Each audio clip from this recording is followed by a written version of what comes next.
Hello good morning my students. हमारा जो मनोवैज्ञानिक पार्ट चल रहा था उसमें आज हमारा जो मनोवैज्ञानिक उसका नाम है हल।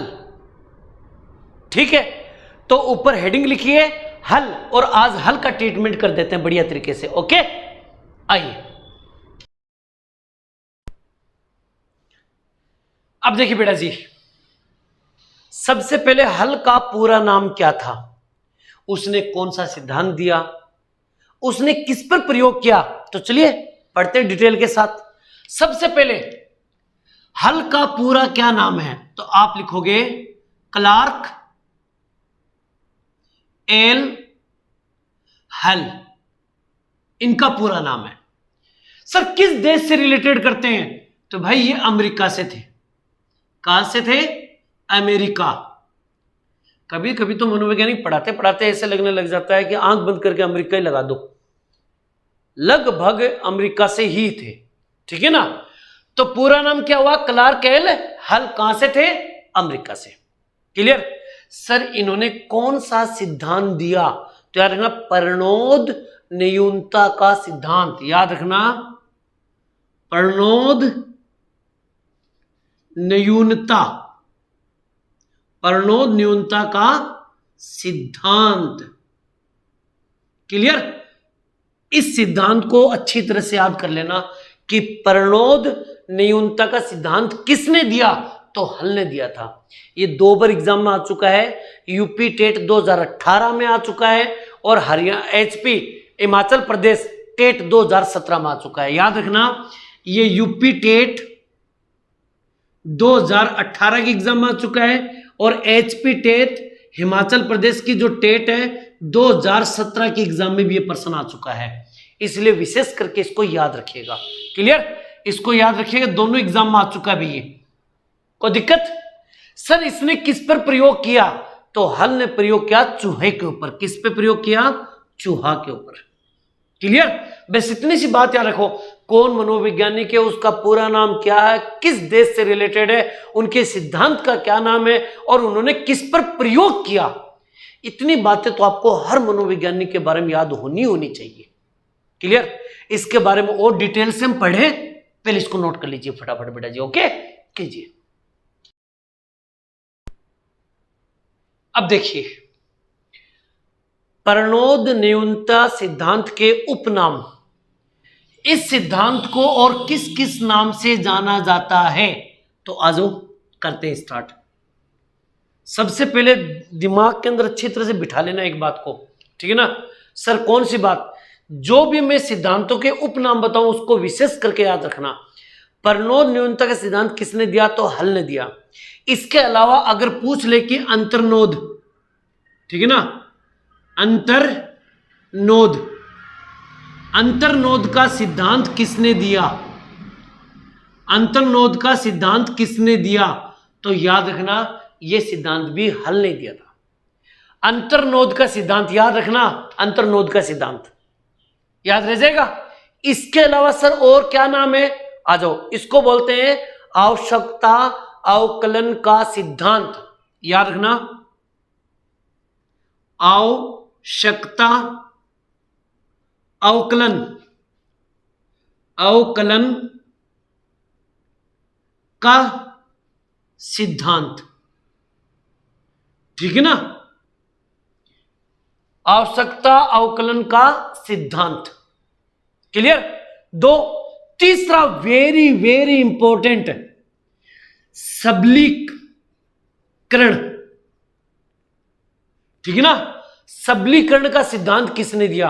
सबलीकरण का सिद्धांत या प्रबलन, प्रबलन का सिद्धांत या पुनर्बलन, पुनर्बलन का सिद्धांत किसने दिया? ठीक है ना, पुनर्बलन का सिद्धांत किसने दिया? याद रखिएगा, हर बात को समझिएगा। सबलीकरण का सिद्धांत किसने दिया, प्रबलन का सिद्धांत किसने दिया, पुनर्बलन का सिद्धांत किसने दिया, तो याद रखना ये तीनों एक ही नाम है और ये सिद्धांत किसने दिया था? हल ने दिया था। समझ गए मेरी बात? ये परनोद न्यूनता का सिद्धांत बोल दो या अंतर्नोद का सिद्धांत बोल दो या आवश्यकता अवकलन का सिद्धांत बोल दो या सबलीकरण प्रबलन या पुनर्बलन का सिद्धांत बोल दो। ये प्रश्न याद रखना, छत्तीसगढ़ टेट 2016 की एग्जाम में प्रश्न पूछ चुके हैं। छत्तीसगढ़ टेट 2016 की एग्जाम में प्रश्न ये पूछ चुके हैं, इसलिए ये प्रश्न आने की संभावना सबसे ज्यादा रहती है। क्लियर? और भी मैं बातें बताऊं, इसको नोट कीजिए फटाफट बेटा जी। ओके कीजिए। अब देखिए, क्लार्क एल हल के सिद्धांत जो उसने प्रयोग किए और उसने अपना सिद्धांत दिया परनोद न्यूनता का सिद्धांत। आखिर इसका अर्थ होता क्या है, इसको हम कैसे समझे, आइए मैं बताता हूं। जैसे सबसे पहले हमें भोजन, ठीक है ना, भोजन की हमें जरूरत पड़ती है जब हमें भूख लगती है। भूख लगती है तो हम भोजन की तरफ जाते हैं। क्लियर? जब भी हमें भूख लगती है तो हम क्या करते हैं, भोजन की तरफ जाते हैं। और जैसे हमें भोजन की तरफ जाते हैं तो हम भोजन को खाएंगे, यानी कि हमें होगी भोजन की प्राप्ति, भोजन प्राप्ति। क्लियर? यही तो जीवन है। हमें भूख लगी, हम भोजन की तलाश किए और हमने भोजन को खा लिया, फिर दोबारा इसको दोहराएंगे, फिर दोबारा, यानी कि दोहराना, दोहराना, दोबारा दोहराएंगे, दोबारा भूख लगेगी, दोबारा भोजन की तरफ जाएंगे, भोजन प्राप्त करेंगे और कर लेंगे। समझे मेरी बात? ये जीवन चक्कर है अपना। ठीक है, अब सुनो मेरी बात। चाहे पहले इसको ऐसे इधर लिख देते हैं। चलो, सबसे पहले हमें भूख लगी, भूख लगी तो हम भोजन की तरफ गए, ठीक है ना। भूख लगती हम किसकी तरफ जाएंगे, भोजन। भोजन की हम क्या करेंगे, प्राप्ति, और प्राप्ति करते ही फिर दोबारा दोहराएंगे, दोबारा भूख लगेगी, दोबारा भोजन की तरफ जाएंगे, खाएंगे, फिर दोबारा वही बात रिपीट हो जाएगी। क्लियर? बात समझ में आई? आओ मैं समझाता हूं। देखो, भूख, इस भूख को हल ने कहा परनोद। क्या कहा है? परनोद। इसी को कहा जाता है अंतर्नोद। क्या कहा जाता है? अंतर्नोद। इसी को अंतर्नोद कहा जाता है। अंतर्नोद कह दो, परनोद कह दो, भूख कह दो या चालक कह दो, एक ही बात है। चालक का मतलब होता है कि आपको कौन चलाने की कोशिश कर रहा है, भूख। और इन सब से जैसे भूख होगी तो हमें तनाव उत्पन्न होगा। क्या होगा?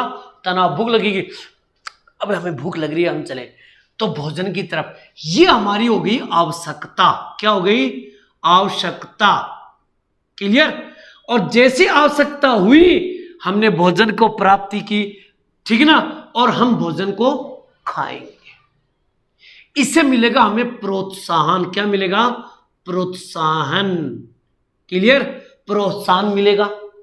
ठीक है ना, मेरी बात समझो। इसी भोजन प्राप्ति को हम बोल सकते हैं उद्दीपन। क्या बोल सकते हैं? उद्दीपन। भोजन की प्राप्ति क्या कहलाती है? उद्दीपन कहलाती है, या प्रोत्साहन मिलेगा हमें इससे।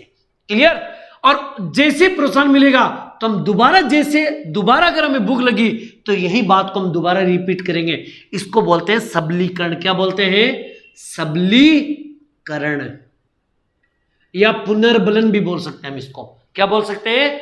पुनर्बलन या सबलीकरण। जैसे हमें भूख लगी, हम भोजन खाए, पेट नहीं भरा, फिर दोबारा भोजन किए हमने, ठीक है ना।